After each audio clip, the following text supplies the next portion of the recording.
Hi everyone. In this quick tutorial, I'm going to show you how to freeze frame using Lightworks. If you find this video helpful, please subscribe to the channel and stay updated.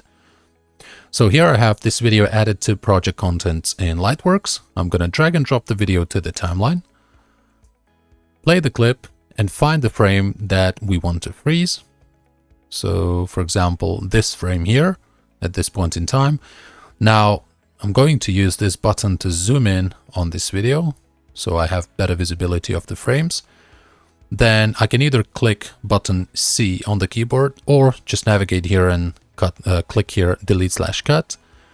Okay, so now we have cut the clip here, and I'm going to press arrow right on my keyboard just to jump over to the next keyframe and make another cut like this. Okay. Now I'm going to take this part of the video, just drag it out like this so I have more space here. And then when I hover over the section here that I just separated, I'm going to left click here on this bracket and drag this frame out like this. Okay, now I'm going to zoom out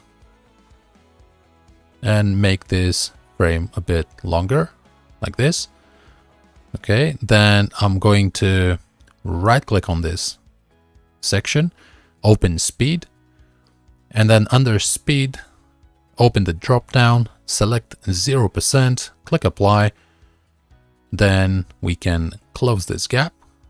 And then let's replay the clip and see how it looks. So this is the frozen frame and the video continues. And that's it, guys. This is how you freeze frame using Lightworks. Quick and easy. I hope this was useful. Please don't forget to like the video, subscribe to the channel, and see you in the next tutorial.